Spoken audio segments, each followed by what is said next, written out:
महिला सशक्तिकरण से जुड़ी हुई। तो बात तेलंगाना की, जहां के संगारेड्डी जिले का जो फसलवाड़ी गांव है वो महिला सशक्तिकरण की मिसाल बनकर उभर रहा है। वजह यह है कि गांव की करीबन 85% महिलाएं स्वयं सहायता समूह यानी कि सेल्फ हेल्प ग्रुप्स के जरिए आर्थिक और सामाजिक विकास में भागीदारी निभा रही हैं। केंद्र सरकार ने गांव को विमेन फ्रेंडली विलेज घोषित करते हुए दीनदयाल उपाध्याय पंचायत सतत विकास पुरस्कार से भी सम्मानित किया। इस पुरस्कार के तहत गांव को 25 लाख रुपए का नगद पुरस्कार भी दिया गया। देखिए रिपोर्ट।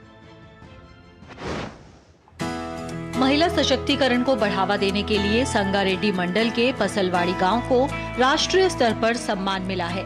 गांव के महिला समूहों ने आर्थिक स्वावलंबन की बदौलत उद्यमिता की दिशा में नई पहचान बनाई है। देश भर के गांवों के सर्वेक्षण के बाद केंद्र सरकार की टीम ने पसलवाड़ी को वुमेन फ्रेंडली विलेज के रूप में चुना और दीनदयाल उपाध्याय पंचायत सतत विकास पुरस्कार से सम्मानित किया। गांव में हर शुक्रवार महिला स्वयं सहायता समूहों की बैठकें आयोजित की जाती हैं। इन बैठकों के जरिए महिलाओं को बैंक लिंकेज, लोन, बीमा और स्वरोजगार योजनाओं के बारे में जागरूक किया जाता है। गांव में महिला समूहों की रिकवरी प्रतिशत लगभग 100% है और महिलाओं को स्कूल यूनिफॉर्म सिलाई, छोटे व्यवसाय और स्वरोजगार के लिए प्रशिक्षण दिया जा रहा है। इस गांव की कुल आबादी 2844 है, जिसमें 1410 महिलाएं और 1434 पुरुष हैं। यहाँ 2 ग्राम संगठन कार्यरत हैं और 946 सदस्यों के साथ 91 स्वयं सहायता समूह सक्रिय रूप से काम कर रहे हैं। 49 समूहों को 3 करोड़ 13 लाख रुपए के बैंक ऋण उपलब्ध कराए गए हैं। स्त्री निधि योजना, न्यू एंटरप्राइजेस योजना और ब्याज मुक्त ऋण योजनाओं के जरिए महिलाओं को आर्थिक सहायता दी जा रही है। महिला समूहों के जरिए स्कूल यूनिफॉर्म, सिलाई, किशोरी बालिकाओं के विकास और महिलाओं के कौशल प्रशिक्षण से जुड़े कार्यक्रम चलाए जा रहे हैं। गांव को राष्ट्रीय स्तर पर मिला वुमेन फ्रेंडली विलेज सम्मान सभी महिलाओं के लिए गर्व की बात है। महिला समूह से जुड़ने के बाद ब्यूटिशियन प्रशिक्षण प्राप्त कर आत्मनिर्भर बनी हूँ। पहले बाहर जाकर काम करने और लोगों से बातचीत करने में झिझक होती थी, लेकिन स्वयं सहायता समूह से जुड़ने के बाद आत्मविश्वास बढ़ा है। महिला समूहों के माध्यम से महिलाएं किराना दुकान, सिलाई, ब्यूटी पार्लर और अन्य छोटे व्यवसायों से जुड़कर आत्मनिर्भर बन रही हैं। गांव में बाल विवाह रोकथाम, किशोरी बालिकाओं की शिक्षा और महिला जागरूकता कार्यक्रम भी लगातार चलाए जा रहे हैं। इसके अलावा पसलवाड़ी गांव के आंगनवाड़ी केंद्रों में बच्चों को बेहतर शिक्षा और पौष्टिक आहार भी उपलब्ध कराया जा रहा है। ब्यूरो इनपुट्स के साथ शिवशंकर की रिपोर्ट, डीडी न्यूज। और सबसे अच्छी बात क्या है वो ये कि विमेन फ्रेंडली विलेज जो है ये महिला हितैषी ग्राम पंचायत में जो सतत विकास के लक्ष्य यानी कि सस्टेनेबल डेवलपमेंटल गोल्स के अंतर्गत विकसित एक विशेष अवधारणा है। इसका उद्देश्य ग्रामीण स्तर पर महिलाओं की सुरक्षा, आर्थिक आत्मनिर्भरता,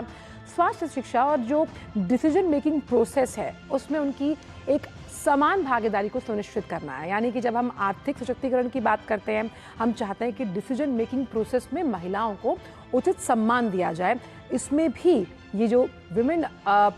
फ्रेंडली विलेज है वो अहम भूमिका निभाते हुए नजर आते हैं। इसके साथ साथ सुरक्षा और बुनियादी सुविधाओं का तो जिक्र हमने किया ही, साथ ही स्वास्थ्य और पोषण के लिहाज से भी ये मुहिम कहीं ना कहीं बहुत ही युगांतकारी साबित हो रही है। और इस पर चर्चा करने के लिए हमारे साथ हमारे रिपोर्टर तेलंगाना से सुरेखा जुड़ गई हैं। सुरेखा, जिस तरह से ये मुहिम चलाई गई है और ऐसे में ये जो गांव है ये एक उदाहरण बनकर सामने आया कि कैसे महिलाओं का आर्थिक सशक्तिकरण और साथ ही साथ डिसीजन मेकिंग प्रोसेस में उन्हें समान अधिकार दिया जाए। जी हाँ, बिल्कुल। और ये इसीलिए कह सकते हैं कि जिस तरह से हम बात करते हैं समान भागीदारी की, और ये सिर्फ सोशल रिस्पॉन्सिबिलिटी है और सोशल लाइफ में भी हम देख सकते हैं, क्योंकि जो रेशियो है इस गांव का अगर आप देखेंगे तो महिला और पुरुष के बीच में भी जो बराबर जो रेशियो है वो भी दिख रहा है। और ये सिर्फ इस बात के लिए ही नहीं कि महिलाओं के लिए आर्थिक तौर पर, क्योंकि जाहिर तौर पर जब वो अपने घर में आर्थिक तौर पर कुछ भी अपनी तरफ से भागीदारी किसी भी तरह से देती है, तो कहीं ना कहीं समाज में भी उनके लिए वो जो इज्जत या फिर जो हम रेस्पेक्ट की बात करते हैं, वो भी कहीं ना कहीं बढ़ती है। और यही बात है जिसको लेकर गांव के लोगों ने भी समझा है। और जैसे कहते हैं कि कदम से कदम मिलाते हुए महिलाओं ने भी आगे बढ़ने का जो काम है जी। उससे आगे आए हैं। और सारी जिस तरीके से गांव की महिलाएं अक्सर हफ्ते में एक बार मिलना और बात करना कि किस तरीके से हम जो है और क्या काम कर सकते हैं, जो पैसा जितना भी सरकार की तरफ से आ रहा है उसको किस तरीके से हम लोग उपयोग करके, क्योंकि एक बहुत अच्छी बात है जो महिलाओं ने कही, और ये सिर्फ महिलाओं की तरफ से ही नहीं बल्कि सरकार की तरफ से, यहाँ तक कि राज्य सरकार की जो मंत्री है, महिला मंत्री, उनकी तरफ से भी ये कहा गया था कि सबसे ज्यादा अगर महिलाओं को अगर किसी तरह का कोई पैसे का ऋण हो या फिर इस तरीके से जो है मदद मिलती है तो उसको समय पर चुकाने का काम, वो रिस्पॉन्सिबिलिटी जो महिलाएं कर सकती है, वो पुरुषों में कहीं ना कहीं कमी दिख रही है, उसको और ज्यादा करने की जरूरत है। बिल्कुल, वो सुरेखा इसलिए भी है कि महिलाएं घर का बजट बनाती हैं, दे आर गुड एडमिनिस्ट्रेटर्स, और जब प्लानिंग करने की बात आती है। अच्छा, इसमें जो सेल्फ हेल्प ग्रुप्स हैं उनकी भूमिका कितनी अहम हो जाती है, क्योंकि स्वयं सहायता समूहों से जुड़कर करीबन 85% महिलाएं जो हैं वो यहाँ से निकली हैं, उनका रोल कितना अहम है?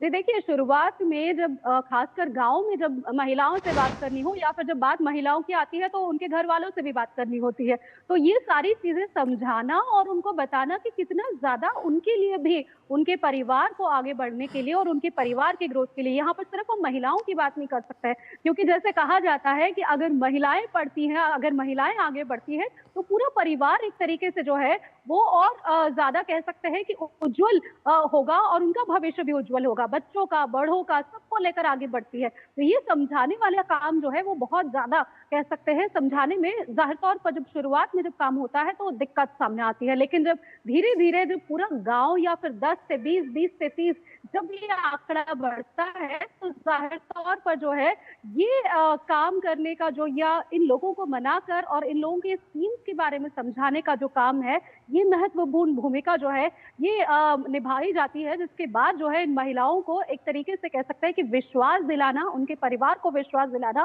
कि कितना महत्वपूर्ण है आज की तारीख में महिलाओं को भी वही समान हक देना और वही समान अपॉर्चुनिटीज, जो हम बात करते हैं इक्वल अपॉर्चुनिटीज फॉर ऑल, ये देने वाली जो बात है, इस पर काम करने का जो कह सकते हैं कि जो फर्स्ट स्टेप जो है वो इन लोगों के द्वारा लिया जाता है, और उसके बाद उस हौसले से, उस हाथ से जो है आगे बढ़कर महिलाएं जो है इतना अच्छा काम कर रही हैं, जो जाहिर तौर पर पूरे देश में सभी जो है इसका कहीं ना कहीं सभी स्वागत भी कर रहे हैं। और जब हम सेल्फ हेल्प ग्रुप्स की बात कर रहे हैं तो इसमें नए आयाम जुड़ते हुए नजर आते हैं। अब ये खाली पापड़ या अचार बनाने तक सीमित नहीं है, इसमें हम ड्रोन दीदी की बात करें, कुछ ऐसे अनएक्सप्लोरेबल एवेन्यूज भी हैं, और कहीं ना कहीं ये वुमेनिज्म और फेमिनिज्म के इस कॉन्सेप्ट को भी बिल्कुल एक तरीके से हम कह सकते हैं मिथ के तौर पर तोड़ता हुआ नजर आता है। बिल्कुल बिल्कुल सही कहा आपने, क्योंकि जिस तरीके से जो है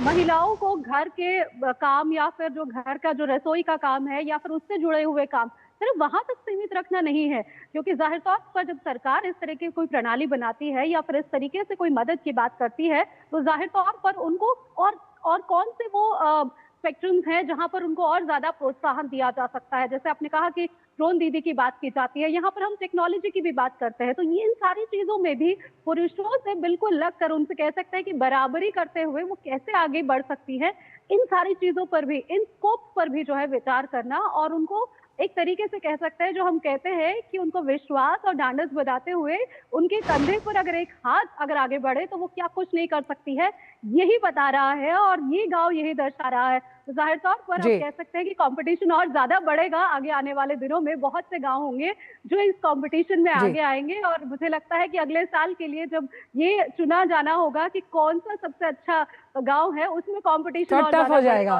बिल्कुल, और वो जो प्रतिस्पर्धी सोच है वो ही एक नए युगांतकारी उदाहरण की तरफ आगे बढ़ते हुए नजर आती है। और साफ तौर पर एक महिला सशक्त होती है, आर्थिक तौर पर उसे आप आत्मनिर्भर बनाते हैं, तो आप पूरे घर को कहीं ना कहीं खुशी प्रदान करते हैं। बहुत बहुत शुक्रिया सुरेखा आपका इन तमाम जानकारी को हमसे साझा करने के लिए। और वंदे भारत में वक्त छोटे से ब्रेक का है, ब्रेक के उस पार आपको लेकर चलेंगे देवभूमि उत्तराखंड।